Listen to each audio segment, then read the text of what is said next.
নমস্কার বন্ধুরা, আজকে তোমাদের জন্য একটা রেসিপি নিয়ে আসছি ধোকলা। আর ধোকলাতে কি কি লাগবে তোমাদের একটু দেখিয়ে দিচ্ছি।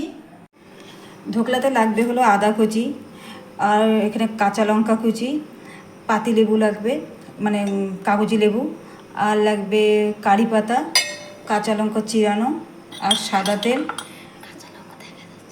এই যে সাদা তেল লাগবে, আর এখানে চিনি, আর এখানে একটু হলুদ, আর এখানে লবণ, আর হলো জিনিস মেপে নেব বলে তার জন্য এটা নিয়েছি।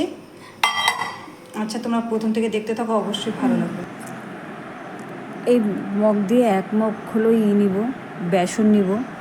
বেসনটা চেলে নিতে হবে। বেসনটা যদি না চেলে নিই তাহলে গুটি গুটি থাকলে জিনিসটা ভালো হবে না, আর ভিতরে দানা দানা দানা দানা ভাব থাকবে। তার জন্য আমি বেসনটা চেলে নিচ্ছি। বেসনটা চেলে নিলে পরিষ্কারও থাকে জিনিসটা, বেসনটা, তার জন্য। আর দেখো, তারপরে পরিমাণ মতো লবণ দিয়ে দিলাম। লবণটা মানে পরিমাণ মতন দিবে। আর একটুখানি আদা কুচি, 1/2 টেবিল স্পুন, আর 2টো কাঁচা লঙ্কা কুচি, পরিমাণ মতো চিনি, হলুদ, এগুলো দিয়ে ভালো করে মিক্সড করে নিতে হবে। আর সাদা তেল দিয়ে দিলাম 2 চামচের মতো। আর সাদা তেল দিলে কি হবে, জিনিসটা সফট হবে, তার জন্য।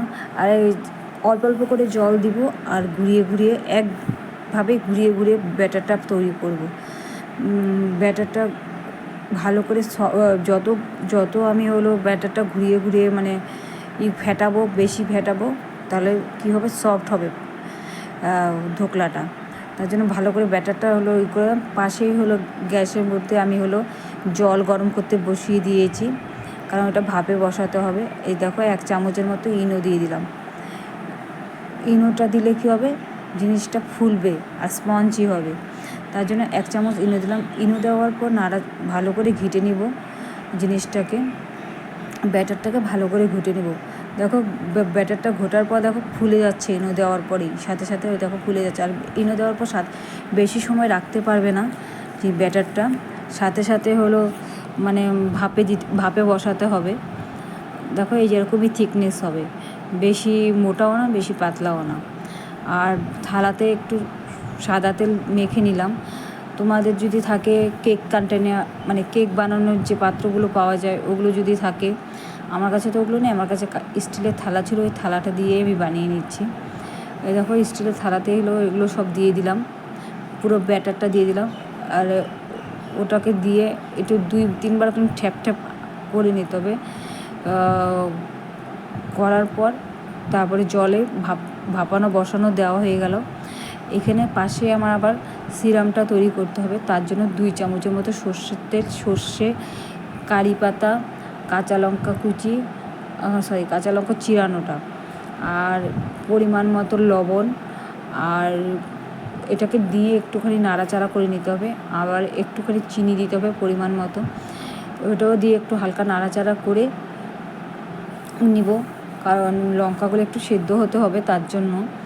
ওটা পরিমাণ মতো দেওয়ার পর সেদ্ধ মানে একটু হালকা নাড়াচাড়া করার পর তারপরে পরিমাণ মতো জল দিতে হবে, কারণ জলের পরিমাণটা হলো আমি 2 বাটি দিয়েছি, ছোটো বাটির 2 বাটি দিয়েছি, কারণ 2 বাটি দিব, ওই 2 বাটিটাকে সেদ্ধ করে 1 বাটির মতন করব।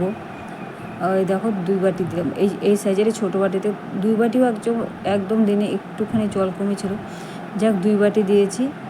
আর 2 বাটি দেওয়ার পর ওই 1 বাটির মতো জলটা করবো, আর লেবুর রসটা দুটা লেবুর রস দিয়ে দিলাম। এটা ভালো করে ফুটিয়ে নিব, জলটা 1 বাটির মতন বানাবো। এই দেখো, ধোকলার মধ্যে ছড়িয়ে দিলাম, দারুণ হয়েছিল খেতে। তোমরা বাড়িতে একবার হলো ট্রাই করো, অবশ্যই ভালো লাগবে। আর ধোকলার রেসিপিটা, এই দেখো, ধোকলা সুন্দর হয়েছিল ধোকলাটা।